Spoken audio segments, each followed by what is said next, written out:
किसने बोला जॉब नहीं है? सब कह रहे हैं मार्केट डाउन है, जॉब नहीं है, बट भाई जॉब है। नहीं विश्वास हो रहा? मैं दिखाता हूँ।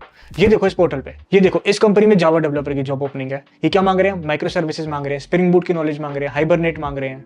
और देखो ये दूसरी कंपनी, यहाँ पे भी सेम टेक्निकल स्किल्स मांग रहे हैं। देखो नेक्स्ट भी यही है। इससे हमको क्या पता लग रहा है कि जॉब ओपनिंग्स है, कंपनीज में ओपनिंग्स आती हैं फिर चली जाती है, आती है।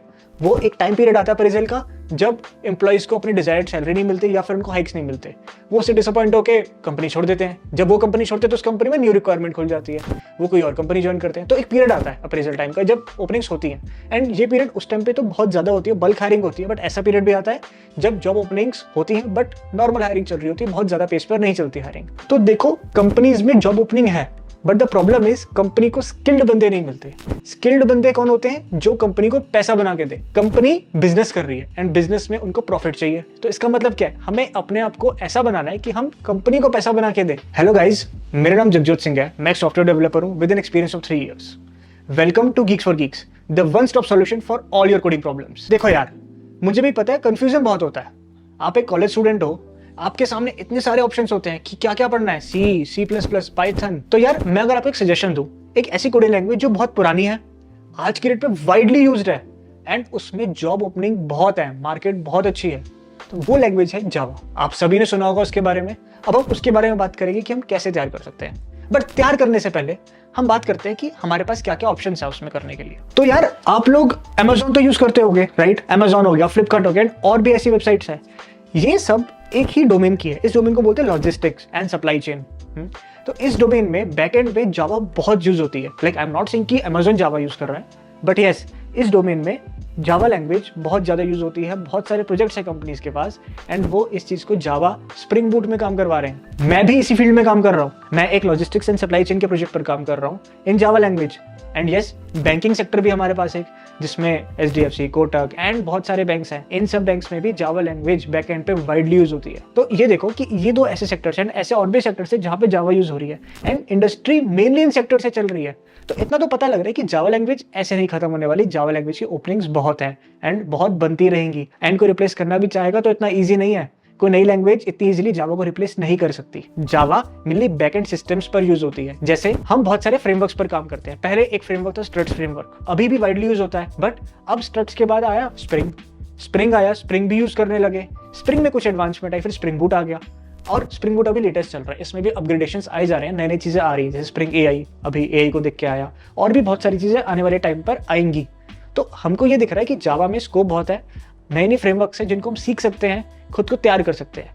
बट इन सब चीजों को तैयार करने के लिए हमें एक स्ट्रक्चर्ड अप्रोच को फॉलो करना पड़ेगा। एंड स्ट्रक्चर्ड अप्रोच कहती है एक रोड मैप देखना पड़ेगा। तो आपको मैं एक रोड मैप देता हूँ, उस रोड मैप को अगर आप ध्यान से फॉलो करोगे तो मैं आपको गारंटी देता हूँ आप 0 to हीरो लेवल की नॉलेज गेन कर सकते हो। आपको मैं बिल्कुल बेसिक से स्टार्ट करूंगा। अगर आपको कोडिंग की 0 नॉलेज है, कोई दिक्कत नहीं है, आप उस रोड मैप को फॉलो करो। उसमें मैंने हाइपर लिंक्स प्रोवाइड करे हैं, आप उस हाइपर लिंक को फॉलो करो, हर टॉपिक को थॉरोली पढ़ो, वीडियोस देखो एंड हर चीज को स्टेप बाय स्टेप लेके चलो। Till the and I promise you आप बहुत अमेजिंग जावा डेवलपर बन जाओगे। तो guys have a look at this road map. इस रोड मैप को हम स्टार्ट करेंगे कोर जावा से। कोर जावा मतलब बेसिक्स। तो सबसे पहले हम जावा के बेसिक समझेंगे। बेसिक समझने से पहले हम देखेंगे कुछ ऐसे टॉपिक्स जैसे ऑपरेटर्स एंड एक्सप्रेशंस। इसमें आप अलग अलग ऑपरेटर्स और एक्सप्रेशंस के बारे में पढ़ोगे। ये एक हाइपर लिंक है, आप इस पर क्लिक कीजिए, आप इसको पढ़ सकते हो। एंड जब आप क्लिक करोगे it will redirect you to the Geeks for Geeks website. वो आपको फ्रॉम द वेरी स्क्रैच समझाएंगे एंड उस पूरे आर्टिकल को टिल द वेरी एंड पढ़ना ध्यान से, देखना आपको टॉपिक समझ आ जाएगा। अब अगला टॉपिक है डेटा टाइप्स एंड वेरिएबल्स। यहाँ आपको अलग अलग डेटा टाइप्स और वेरिएबल्स के बारे में पढ़ने को मिलेगा, जैसे integer, string, long, Boolean and variables के बारे में कि वेरिएबल्स हम किस तरीके से डिक्लेयर करते हैं एंड छोटी छोटी इंप्लीमेंटेशंस उस चीज की। अगला टॉपिक आप देखोगे oops concept, object oriented programming system. इसके अंदर आप अलग अलग टॉपिक्स पढ़ सकते हो, इनकैप्सुलेशन, इनहेरिटेंस, पॉलीमॉर्फिज्म, एब्स्ट्रैक्शन। इन सब चीजों को डीपली पढ़ना कि हमारे पास पॉलीमॉर्फिज्म किस किस टाइप की होती है, run time polymorphism, compile time polymorphism. And साथ के साथ आप ऊप्स में इनहेरिटेंस पढ़ोगे, इसमें डायमंड इशू होता है, वो समझो। तो ये छोटी छोटी चीजें हैं जो आपको कोर जावा में पढ़ने को मिलेगी। और भी कुछ टॉपिक्स हैं। अब एक टॉपिक बताता हूँ, जावा 8।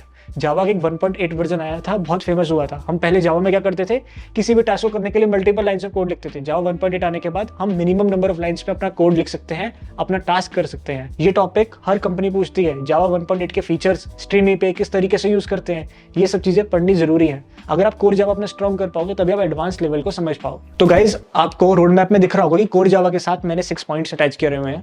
आप इन सब पॉइंट्स को पढ़ सकते हो, इनके हाइपर लिंक को क्लिक करो, it will show you the whole explanation of each and every topic. तो यार आपने कोर जावा देख लिया, कोर जावा के बाद हम आते हैं एडवांस जावा। एडवांस जावा में भी कुछ पॉइंट्स है पढ़ने के लिए। तो सबसे पहला पॉइंट हम बात करते हैं डिजाइन पैटर्न्स। डिजाइन पैटर्न्स के बारे में बहुत पूछा जाता है इंटरव्यूज में। तो डिजाइन पैटर्न में कुछ पैटर्न्स आते हैं, singleton design pattern, factory design pattern, और भी बहुत पैटर्न्स होते हैं। मैं एक डिजाइन पैटर्न के बारे में बात भी कर लेता हूँ जो हमारा फेमस है, सिंगलटन डिजाइन पैटर्न, जिसमें क्लास का एक ही इंस्टेंस रहता है in the Java virtual machine. तो इस पैटर्न को समझना बहुत जरूरी है। इसमें सिंक्रोनाइजेशन का कंसेप्ट समझना जरूरी है कि हम किस तरीके से सिंक्रोनाइज यूज कर सकते हैं, सिंक्रोनाइज ब्लॉक यूज कर सकते हैं। तो इन सब चीजों में से क्वेश्चन पूछ लिए जाते हैं। अब एडवांस जावा में आप कलेक्शन फ्रेमवर्क को भी देख सकते हो। कलेक्शन फ्रेमवर्क में आप सारे टॉपिक्स पढ़ते हो, array list, link list, queues, सब कुछ पढ़ने को मिलता है। एंड आपको हैश मैप भी पढ़ने को मिल जाता है अलग से। अब हैश मैप की इंटरनल इंप्लीमेंटेशन पूछी जाती है बहुत ज्यादा। आप लिंक को क्लिक करो, आपको हर चीज की नॉलेज बहुत अच्छे से दी जाएगी। आपको हैश मैप की इंटरनल इंप्लीमेंटेशन जो हर इंटरव्यू में पूछते हैं, आपको वो देखने को मिलेगी। आप उस चीज को अच्छे से पढ़ो, डीपली पढ़ो, बहुत ज्यादा काम आएगी। अब आपको एडवांस जावा में कॉन्करेंसी के बारे में भी पढ़ने को मिलेगा, जिसमें आप लॉक सिस्टम के बारे में पढ़ सकते हो। आप रोड मैप को देखो, फॉलो इट ब्लाइंडली, मैं आपको गारंटी लिख के दे रहा हूँ, आपको समझ आ जाएगा सब कुछ। अब आपने एडवांस जावा पढ़ लिया। एडवांस जावा के बाद अगर हम बैकएंड डेवलपमेंट की तरफ जाना चाहते हैं और चीजें समझना चाहते हैं ताकि सब लोग हमको बैकएंड डेवलपर बोले, तो उस चीज के लिए हमको समझना पड़ेगा कि आईडीई क्या होता है, इंटीग्रेटेड डेवलपमेंट एनवायरनमेंट। अब आईडीई अलग अलग होते हैं। आपने विजुअल स्टूडियो कोड का नाम सुना होगा, एसटीएस का नाम सुना होगा, एक्लिप्स का नाम सुना होगा, इंटेलिजेंट आईडिया का नाम सुना होगा। तो ये सारे आईडीज हैं जिनको यूज किया जाता है फॉर डेवलपमेंट पर्पस। अब आगे बात करते हैं बिल्ड टूल्स की। जब आप जावा में डेवलपमेंट स्टार्ट करोगे तब आपको बिल्ड टूल्स के बारे में पढ़ने को मिलेगा। मेवन, ग्रेडल, ये बहुत फेमस बिल्ड टूल्स हैं। मेवन मोस्टली हम स्मॉल स्केल एप्लीकेशंस में यूज कर लेते हैं, ग्रेडल लार्ज स्केल एप्लीकेशंस में यूज किया जाता है। दोनों में बस एक फर्क होता है, मेवन में pom.xml फाइल यूज करते हैं एंड ग्रेडल में build.gradle फाइल यूज होती है फॉर डिपेंडेंसीज। तो आप इसको पढ़ो, आपको समझ आ जाएगा कि किस तरीके से हम इसको यूज करते हैं, इंस्टॉलेशन कैसे करनी है हर चीज की, वो सब चीजें पढ़ने को मिलेंगी आपको इसमें। मैं रोड मैप में बहुत ज्यादा डीप नहीं जाऊंगा। रोड मैप में सारे हाइपर लिंक्स हैं, आप उनको क्लिक करके समझ सकते हो। मैं आपको बस ओवरव्यू बताता हूँ कि आपको क्या क्या पढ़ने को मिल रहा है। अगला टॉपिक है सर्वर्स। सर्वर्स में टॉमकैट सर्वर लिखा हुआ है। स्प्रिंग बूट में टॉमकैट सर्वर इनबिल्ट होता है, तो आपको टॉमकैट सर्वर अलग से इंस्टॉल करने की जरूरत नहीं पड़ेगी जब स्प्रिंग बूट चलाओगे। टॉमकैट सर्वर उसके अंदर होता है ऑलरेडी। आप जब उसको रन करोगे application, it will automatically start. देखा, आपका काम कम हो गया लेटेस्ट वर्जन में। देखो, हम बैक एंड डेवलपमेंट की तरफ जा रहे हैं। अब हमको ये समझना होगा कि एक फुल स्टैक में क्या हो रहा है। हमारे पास फ्रंट एंड है, बैक एंड है, एंड देन बैक एंड के साथ यहाँ पे डेटाबेस इंटरेक्शन भी है। तो बैकएंड को तो हम समझ रहे हैं, बट बैकएंड के साथ हमको डेटाबेस भी समझना होगा कि डेटाबेस में क्या क्या चीजें करने को होती है हमारे पास। अब डेटाबेस में हमारे पास दो टाइप की लैंग्वेज आ जाती है, एक रिलेशनल डेटाबेस लैंग्वेज, एक non relational database language. Relational में आप एसक्यूएल पढ़ लेते हो, नॉन रिलेशनल में आप मोंगोडीबी साइड चले जाते हो। अब अगर मैं रिलेशनल की बात करूँ तो आपको एसक्यूएल में बहुत सारी चीजें पढ़ने को मिलेगी, जैसे एसिड प्रॉपर्टीज हो गई, जॉइंस हो गए, व्यूज हो गए, इंडेक्सेस हो गए, ये सब चीजें पूछी जाती है। इन सब चीजों को पढ़ने से पहले आपको एसक्यूएल के बेसिक से स्टार्ट करना पड़ेगा, जैसे सिलेक्ट क्वेरीज। जब बेसिक से स्टार्ट करोगे फिर आप धीरे धीरे हाई लेवल पर आओगे। जॉइंस, इंडेक्सेस ये थोड़ा हाई लेवल पे आते हैं, तो इन सब चीजों को एम करने से पहले हम पहले बेसिक से स्टार्ट करेंगे, वो ज्यादा बेटर होगा। If you are a fresher, अगर आप एक्सपीरियंस्ड हो तो कोई दिक्कत नहीं, अगर आपको आती है देन इट्स रियली गुड। आप नॉन रिलेशनल डेटाबेस लैंग्वेजेस भी यूज कर सकते हो, जैसे मोंगोडीबी। मोंगोडीबी बहुत वाइडली यूज होती है, तो it's all up to you, आप किस तरीके से अपना डेटाबेस यूज करना चाहते हो। अब आपको डेटाबेस की नॉलेज होगी। इसके बाद हम बात करेंगे फ्रेमवर्क्स की। अब हमारे पास डेवलपमेंट करने के लिए फ्रेमवर्क्स चाहिए। हमने इंटेलिजेंट आईडीई यूज किया, बट इन सब चीज़ों को यूज़ करने के लिए हमें एक फ्रेमवर्क देखना पड़ेगा। अगर आप स्प्रिंग बूट यूज़ करना चाह रहे हो तो आप स्प्रिंग इनिशियलाइजर जाके अपने एप्लीकेशन का नाम लिख के उसके अंदर डिपेंडेंसीज डाल के आप डाउनलोड करके उसको इंटेलिजेंट पे खोल सकते हो। इंटेलिजेंट पे खोलने के बाद अगर आप मान लो ब्लॉग एप्लीकेशन बना रहे हो तो आपको मल्टीपल एपीआईज बनानी पड़ेंगी। उन एपीआईज को बनाओगे, उन एपीआईज को बनाने के बाद आप उसके अंदर जो भी मॉडिफिकेशन करना चाहते हो आप वो चीज़ करोगे, and then you will save the data in the database as well. तो इस तरीके से आप एक डेवलपमेंट साइड जा रहे हो। देखा, हमने पहले स्टार्टिंग से स्टार्ट किया, अब हम डेवलपमेंट साइड आ गए, अब हम धीरे धीरे एप्लीकेशन डेवलपमेंट की बात करने लगे। तो इसी तरीके से धीरे धीरे आप स्किल करोगे। जब मेरी पहली जॉब लगी थी तब मुझसे इंटरव्यू में पूछा गया था कि आप अपनी एप्लीकेशन को मॉनिटर कैसे करोगे। मैंने सिंपल ये बोला था कि अगर मुझे अपने कोड को देखना है तो मैं एक लाइन प्रिंट कर दूंगा, system.out.println। अगर वो प्रिंट हो गई तो समझ जाऊंगा कि ऊपर वाला कोड ठीक है, नीचे वाला गलत है। यस, उस टाइम पे एज अ फ्रेशर मेरी बात ठीक थी, एंड मे बी आप लोग भी ये बात बोलोगे अगर आप फ्रेशर हो। बट यस, इसके लिए हम लॉगिंग यूज करते हैं। हमारी डेवलपमेंट में एक लॉगिंग नाम की चीज होती है। तो लॉगिंग में कुछ टॉपिक्स होते हैं जैसे log4j। हमको वो चीज समझनी पड़ेगी कि हम किस तरीके से लॉगिंग करें। जब हमारी एप्लीकेशन डिप्लॉय हो जाती है SIT, QA या फिर प्रोडक्शन पे, तब हमको उसे मॉनिटर करना होता है कि हमारी एप्लीकेशन कैसे चल रही है, क्या उसमें कोई एरर तो नहीं आ रही। तो ऐसे में हम लॉग्स को देखते हैं, हम लॉग्स मॉनिटर करते हैं, उसको बोलते हैं logging, which plays a very important role in the development. अब हमको दिख रहा है हमने लॉग्स भी ऐड ऑन कर दिए।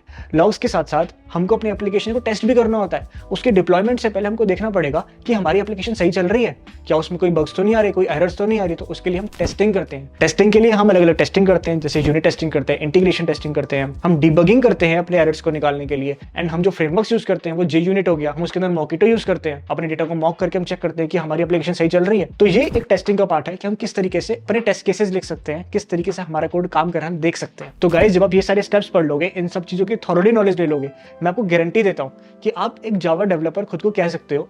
आपको एक बेसिक डेवलपमेंट स्किल आ जाएगी एंड जैसे ही आपको ये सारी चीज़ें आ जाती है, यू आर इंडस्ट्री रेडी। आप कंपनीज में अप्लाई करो, आपकी जॉब लगेगी, you will start getting some experience. आपको स्टार्टिंग में दिक्कत होगी, नो डाउट, बट येस कोई बात नहीं है, दिक्कतों में हर चीज़ में होती है। हम वहाँ पे सीख सकते हैं साथ साथ चीज़ें, प्रैक्टिकल इंप्लीमेंटेशंस कर सकते हैं। उन सब चीज़ों से हमारा एक्सपीरियंस और अच्छा होता है और कॉन्फिडेंस भी बढ़ता है। एक बार ये सब चीज़ें आ जाए देन आपकी जर्नी स्मूथ है। तो देखो, जावा डेवलपर एक सेफ लाइन है। अगर आप जावा डेवलपमेंट साइड जाना चाहते हो, आप इस रोड मैप को ब्लाइंडली फॉलो कर सकते हो। And Geeks for Geeks website आपको हर चीज फ्रॉम द वेरी स्क्रैच समझाती है एंड आपको बहुत अच्छे से समझा के हीरो लेवल पे ले जाती है। तो गाइज, ये था हमारा जावा डेवलपर का रोड मैप। इस रोड मैप में सारे हाइपरलिंक्स एडेड है। आप इस रोड मैप को डिस्क्रिप्शन में दिए लिंक से एक्सेस कर सकते हो। तो मैं आपको बता चुका हूँ कि मार्केट में जॉब ओपनिंग्स हैं, ऐसा नहीं है कि ओपनिंग्स नहीं है। कंपनीज में ओपनिंग्स आती रहती हैं, जाती भी रहती हैं। तो हमको बस एक बार जॉब पोर्टल्स पर एक्टिव रहना है, अपनी प्रोफाइल को अप टू डेट रखना है, हमको जॉब ओपनिंग्स मिलेंगी। बट यस, हमारा एम है खुद को स्किल्ड बनाने का एंड इस रोड मैप को फॉलो करके आप एक अच्छा जावा डेवलपर बन सकते हो। एंड इन कमिंग वीडियोस हम रेज्यूमे टिप्स एंड किस तरीके से जॉब में अप्लाई करना है, उस टाइप की वीडियोस हम शेयर करते रहेंगे। आई होप आज जो मैंने आपके साथ शेयर किया आपको पसंद आया होगा। अगर आपको पसंद आया then you can like, share and subscribe this channel. And yes, comment section is open for you. आप अपने व्यूज उधर शेयर कर सकते हो। Thank you so much. ठोक के कोडिंग करते रहो।